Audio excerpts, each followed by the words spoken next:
तो चलिए student chapter number 11 exercise 11 का क्वेश्चन नंबर हम 7 लेते हैं। 7 क्वेश्चन दिया गया, देखिए the angle of elevation of the top of a tower at a distance of 100 metre from its foot on a horizontal plane is found to be 60 degree, find the height of the tower.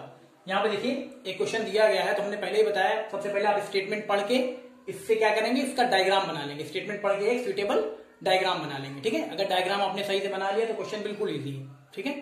बाकी चीजें आपको बताइए जो basic चीजें चाहिए। तो चलिए सबसे पहले यहाँ दिया गया, देखिए the angle of elevation of the top of a tower at a distance of 100 metre from its foot on a horizontal plane is found to be 60 degree, find the height of the tower. तो सबसे पहले एक चीज तो clear है, यहाँ पे दिया गया है टावर, और जो भी टावर लेना है, जो भी लेंगे हमने पहले बताया, वो क्या रहेगा, वर्टिकल रहेगा। वर्टिकल यानी बिल्कुल स्ट्रेट। तो ये हम ले रहे हैं टावर, ये हमने ले लिया एक टावर, ठीक है। एक टावर ले लिया। यहाँ पे क्या है, the angle of elevation of the top of a tower at a distance of 100 metre from its foot on a horizontal plane, है ना। अब यहाँ पे देखिए हॉरिजॉन्टल प्लेन आपको पता है, हॉरिजॉन्टल प्लेन ये जमीन जो बेस होगा वो नीचे ही होगा, ये हॉरिजॉन्टल प्लेन ये ले लिया हमने। अब यहाँ पे दिया गया है at a distance of 100 metre from its foot, यानी कि जो यहाँ का जो टावर था, ये टावर है ना, ये जो वर्टिकल लाइन खड़ी हुई है, जो स्ट्रेट, ये टावर है, और टावर का फुट कहाँ है, टावर का फुट यही होगा। अब इससे इस टावर के फुट से कितने मीटर, 100 मीटर। अब देखिए ये डिस्टेंस दी गई कितनी, 100 मीटर, है ना। टावर के फुट से ये कितनी डिस्टेंस, 100 मीटर। यहाँ दिया गया 100 metre from its foot on a horizontal plane is found to be 60 degree, यानी जो एंगल ऑफ एलिवेशन बन रहा है किसके, इसके बीच, ये जो टावर है इसके टॉप, है ना, और ये टावर का जो टॉप है, और यहाँ पे जो टावर का जो बॉटम यानी टावर का जो फुट है, उससे 100 मीटर की दूरी पर, 100 मीटर की दूरी मान लिया यहाँ से यहाँ तक, यहाँ से टावर के फुट से यहाँ तक की दूरी क्या है, 100 मीटर है। अब यहाँ से और यहाँ से ये angle of elevation, angle of elevation यही तो बनता है। जब भी एंगल ऑफ एलिवेशन आपसे बोलेगा तो आप यही बनाएंगे, यानी एंगल ऑफ एलिवेशन यहाँ पे दिया गया कितना, ये बन रहा है आपका 60 डिग्री, है ना।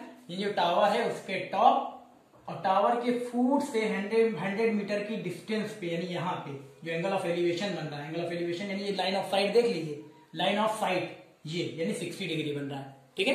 ये 60 डिग्री बन गया। और क्या दिया गया आपको, find the height of the tower. तो आपको निकालना क्या है, इस टावर की हाइट निकालनी है। आपको एंगल ऑफ एलिवेशन दिया गया है और ये डिस्टेंस दी गई है, आपको हाइट ऑफ टावर निकालना है। यहाँ पे नाम कुछ भी लिख सकते हैं, आप लिख सकते हैं ABCD, जो मन करे आपका लिख दें, ABC लिख लेंगे, ABC। यहाँ पे 90 का एंगल बनेगा, क्योंकि जो भी टावर लेंगे, पोल लेंगे, माउंटेन लेंगे, उसको हम स्ट्रेट लाइन से दिखाते हैं, वो वर्टिकल ही रहेगा, बिल्कुल स्ट्रेट, यानी 90 बनाता हुआ, ठीक है। यानी कि एक राइट एंगल ट्रायंगल बन गया। अब यहाँ जब सोल्यूशन में हम लेंगे तो हम क्लियर कर लेंगे क्या चीज, टावर क्या है, बेस क्या है, ये सारी चीजें। तो यहाँ पे देखिए सबसे पहले तो हम यहाँ लिख लेंगे AB क्या है, टावर। तो यहाँ सपोज कर ले रहे हैं, लेट, यहाँ लिख रहे हैं let AB with the tower, AB with the tower, है ना। AB क्या है, टावर ले लिया हमने। अब इसको यहाँ चाहे तो H भी ले सकते हैं, जैसे AB है, यहाँ पे कुछ इसके तो मेजरमेंट पता ही नहीं है, हमको निकालना है, तो इसको हम ले ले रहे हैं H मीटर। क्या ले ले रहे हैं, H मीटर। हमने सपोज कर लिया let AB with the tower, है ना, H मीटर। ऐसे लिख सकते हैं, लेट, ऐसे लिख लीजिए, ज्यादा सही रहेगा। यहाँ H लिया है ना, इसलिए कह रहे हैं let AB is equal to H metre with the tower, ठीक है। मतलब एक स्टेटमेंट लिखेंगे ताकि पता लगे कि AB क्या है, इस डायग्राम में AB टावर है, इसके लिए let AB is equal to H metre with the tower, यानी ये टावर हो गया। और आपको क्या दिया गया, एंड डिस्टेंस BC आपको दी गई, तो जो जो गिवन है यहाँ इसको लिख लिया, डिस्टेंस BC कितनी है, 100 मीटर, तो इसको भी लिख लिया, है ना। ये सारी चीजें लिख लिया, और एंगल ऑफ एलिवेशन आपका 60 डिग्री है ही है। तो हम क्या करेंगे, आप in right angle triangle ABC, in right angle triangle ABC। अब देखेंगे राइट एंगल ट्रायंगल जो ABC बन रहा है, इसमें दिया क्या गया है, आपको दिया गया है बेस दिया गया है 60 डिग्री के अकॉर्डिंग, क्या है, AB परपेंडिकुलर है और BC क्या है, बेस है, आपको पता है, बहुत पहले से पढ़ते आए हैं। तो यहाँ पे देखिए आपको निकालना क्या है, इस AB की लेंथ यानी H, जो हमने लिया है टावर AB की, जो हमने हाइट ली है H मीटर, हाइट कितनी ली, H मीटर, यानी इसकी वैल्यू निकालनी है। तो आपको ट्रिग्नोमेट्रिक रेशियोज पता ही है, PBP HHB, है, पंडित बद्री प्रसाद हर हर बोलिए बताया गया था ना।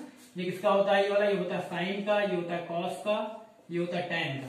साइन कॉस टैन, नीचे से ये कॉट का, ये सेक का, ये कोसेक का, पता है ना। तो साइन का रेशियो P/H, कॉस का B/H, और टैन का P/B, और बाकी कॉट का B/P, सेक का H/B, कोसेक का H/P होता है ना। ये चीज है। तो यहाँ पे देखिए आपको ए बी ये परपेंडिकुलर है और बीसी क्या है, बेस। इन्हीं दोनों में रिलेशन चाहिए। तो ए बी बीसी यानी परपेंडिकुलर और बेस में चाहिए। किसमें रिलेशन चाहिए, परपेंडिकुलर और बेस में। तो परपेंडिकुलर और बेस किसका रेशियो होता है, आप देख लीजिए, परपेंडिकुलर और बेस। ये देखिए tan का परपेंडिकुलर और बेस है ना। यानी इसमें आप ये देख के ट्राइंगल, जो राइट एंगल ट्राइंगल, उसकी साइड्स को देख के आप पता लगा सकते हैं कि कौन सा रेशियो है इसमें। इसमें हमने देखा ए बी बीसी यानी ये परपेंडिकुलर ये बेस। तो परपेंडिकुलर और बेस में रेशियो किसमें होता है, या तो tan में होगा या तो cot में। यानी कि या तो आप tan 60 डिग्री ले सकते हैं या तो आप cot 60 डिग्री ले सकते हैं, है ना। क्योंकि P अपॉन बी परपेंडिकुलर और बेस, P अपॉन बी किसमें होता है, परपेंडिकुलर अपॉन बेस। tan में तो हम tan 60 ले सकते हैं, या फिर B अपॉन P या फिर cot में, है ना। यानी परपेंडिकुलर और बेस में रिलेशन दो ही में होगा, या तो tan में होगा या तो cot में होगा। तो हम यहाँ क्या ले सकते हैं, tan ले लेंगे, है ना। तो यहाँ हम ले लेंगे tan 60 डिग्री। tan 60 डिग्री लेंगे तो tan का आपको पता ही क्या होता है, P upon B perpendicular upon base. तो यहाँ परपेंडिकुलर क्या है, ए बी है, और बेस क्या है, बीसी है ना। ये हो गया। tan 60 डिग्री की वैल्यू भी आपको पता है, ट्रिग्नोमेट्रिक टेबल बताएगी 30 डिग्री होगी, सॉरी 30 डिग्री कह रहे हैं। tan 60 डिग्री की वैल्यू कितनी होगी, √3। tan 60 डिग्री की वैल्यू √3 ट्रिग्नोमेट्रिक टेबल से। अब यहाँ पे दिया गया आपको A B upon BC. A B कितना है, ए बी हमने लिया h मीटर ना, तो h हो जाएगा। बीसी कितना दिया गया, बीसी दिया गया 100 मीटर। अब इसको अगर हम क्रॉस मल्टीप्लाई करा लें तो 100 आएगा, यहाँ मल्टीप्लाई होने तो हो जाएगा 100 इंटू √3, 100 इंटू √3 यानी h इज इक्वल टू आ जाएगा आपका 100 √3। h इज इक्वल टू कितना आ गया, 100 √3 मीटर।